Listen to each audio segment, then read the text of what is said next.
Reel and rhythm না, আজ থেকে চ্যানেলের নাম চেঞ্জ হলো, নাম হলো শ্রুতি দর্শন। সকলকে স্বাগত জানাই 24 নম্বর এপিসোডে, এবং সবাইকে তার আগে শুভ বিজয়া, যেহেতু মা আমাদের ছেড়ে আবার কৈলাসে চলে গেলেন। তো আজকে আবার সিনেমা, কারণ পরপর দুদিন গান ছিল, সেই জন্যে দুদিন তাকে পোষানোর জন্যে সিনেমা বলা হচ্ছে।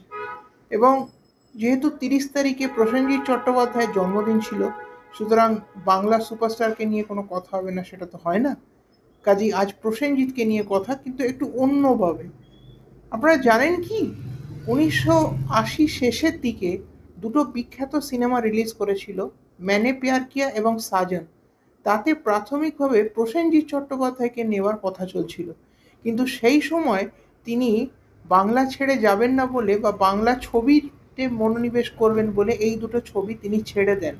কিন্তু কি আশ্চর্যের ব্যাপার, 90-এর দশকে, মানে 90 এবং 91-তে তিনি দুটো হিন্দি সিনেমাতে কাজ করেছিলেন। দুটোরই তার সহনায়ক ছিলেন সানি দেওল।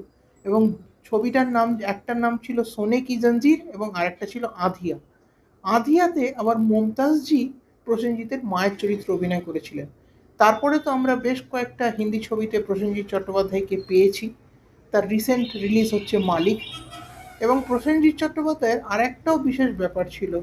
ব্যাপারটা হচ্ছে যে উনি 90-এর দশকে, যে সময় উনি হিন্দি ছবিতে কাজ করেছেন, সেই সময় তিনি বাংলা দুটো ছবিও পরিচালনা করেছিলেন, আমি সেই মেয়ে এবং পুরুষোত্তম।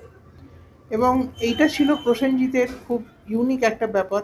এবং সেই 63 মানে সাল থেকে, যাকে বলা হয়, মানে 67 সাল থেকে উনি ছোট্ট জিজ্ঞাসা এবং তারপর দুটি পাতা, এবং আজকে এত লম্বা একটা জার্নি তিনি কন্টিনিউ করে চলেছেন। তাকে অদূর ভবিষ্যতের জন্য অনেক শুভকামনা। এই ছিল আজকের কথা। শ্রুতি দর্শনের এই এপিসোড কেমন লাগলো নিশ্চয়ই জানাবেন। আরও নতুন ভিডিওর জন্য ফলো করুন এই চ্যানেল।